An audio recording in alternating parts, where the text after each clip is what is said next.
Hello, it is me, ZeronXepher, and today I'm bringing you guys another video. And I know, it's been a while. Today I'm going to be showing you something that I'm most passionate about. Everyone that has been watching my videos for a while now know that I've been going through quite a bit.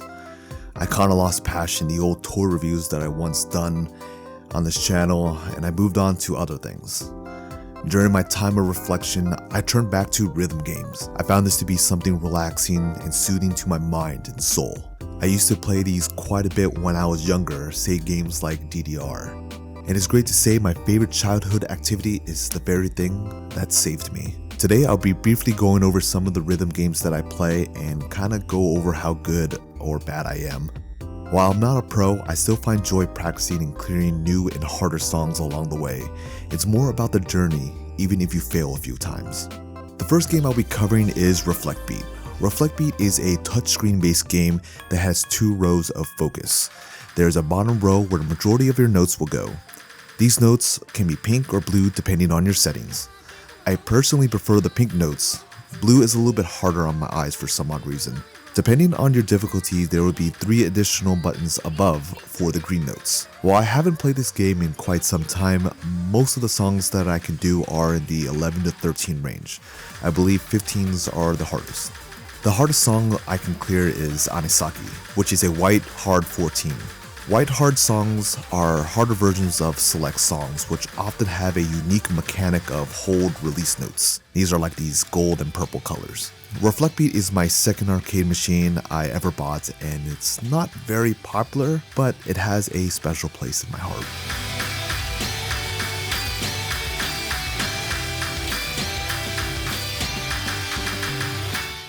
U-Beat is a game a majority of my friends won't ever stop talking about. There's something about U-Beat that everyone loves. Those lines at anime conventions are always so long, and I don't understand why. U-Beat is a fun game, but it's not a game that I could say, really good at.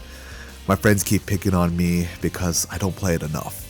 For those who don't know, as you can see on the screen, U-Beat is a 4x4 grid game where you press the notes when they appear. You have to hit at the right time to get that perfect hit.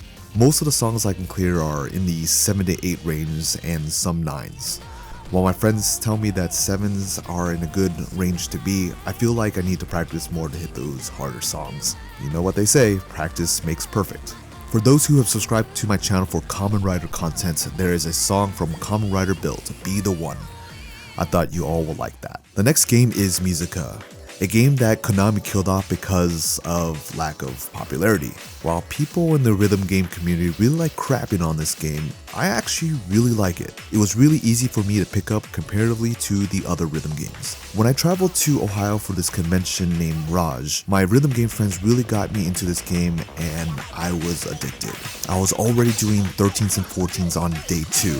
I believe 14s and 15s are the hardest songs in the game. Ultimately, this game got me to purchase the machine. You can see this video here once you're done watching this one. Musica's mechanics are actually kinda interesting. There are 5 buttons that you can press, and they also turn, but there's an additional twist. There is a foot pedal. It took me forever to notice this. At harder settings, the spins can be directional. While this might be Japan's deadest game, I highly recommend trying out before talking smack about it.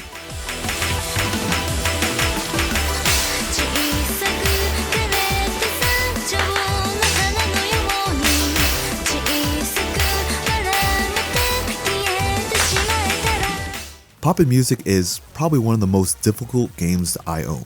Those who saw my previous video have seen this game. There are 9 buttons total, and at easier difficulties there's less, so you don't have to worry too much when you're first starting out. I started in the early 20s and worked my way up to the 35 range. This game gets ridiculous at harder levels, and I don't see myself passing above 40s anytime soon. It took me a long time getting used to remembering where the yellow and blue buttons are. This is the one game that I commend those who can play it. Mad respects if you main this game. It is a very hard one and I don't know how you guys do it.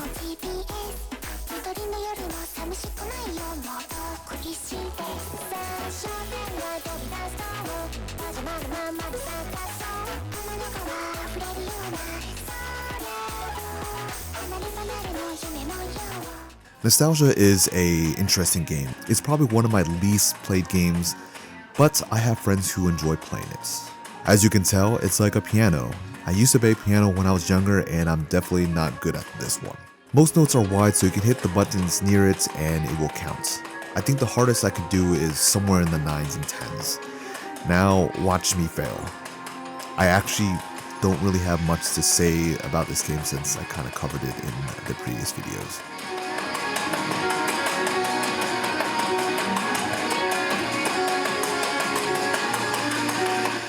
The last game I will be talking about is Vortex. I'm saving the best for last because this is my main game. I used to be so intimidated by this game and it took me a while to pick it up, though I'm very happy that I did. This is the one game that keeps pushing me more and more to become better. It's only been a year or two and I've climbed to the 17s, and 20s are the hardest. I first started with 12s and worked my way up from there. From what I heard, 17 is the breaking point for most people. Most songs get insanely hard and sometimes I feel like I've hit a wall that I can no longer pass through. I've been practicing on this song Outer Heaven and it's a 17. It's been a few weeks and I still can't clear it, but I am determined. Just gotta keep going at it and I'll get there. I really wanted to make this video today because I love rhythm games. I have such amazing friends in the rhythm game community and I love them so much. For my friends who are watching, thank you so much for being there for me and watching me improve over time. For those who stuck around, thank you so much, and I hope when COVID is over that you all can start playing these games at your local arcade or at conventions when they return. There will be a part 2 at some point. I have some other games that I have not covered in this video. Didn't want to make this video an hour long or whatever. Thank you so much for watching. This is ZeronXepher signing out.